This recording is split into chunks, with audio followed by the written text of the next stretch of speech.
15.5 বছর আমাদেরকে ঘর দুয়ারে থাকতে দেয়নি, মার মুখ দেখতে দেয়নি, স্ত্রী পুত্র কন্যার হক আদায় করতে দেয়নি, সংগঠনের কাজ শান্তিতে করতে দেয়নি।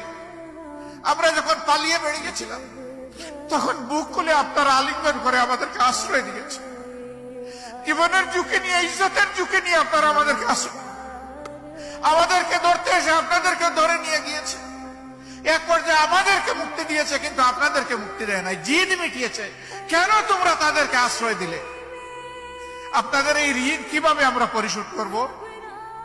এর কোন প্রতিদান আমাদের কাছে নাই।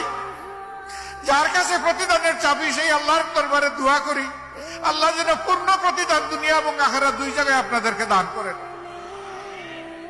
আপনারা শুধু আশ্রয় দেন নাই ভাই, আপনারা সব কিছু আমাদের দিকে এগিয়ে দিয়েছিলেন, হাত বাড়িয়ে দিয়েছিলেন।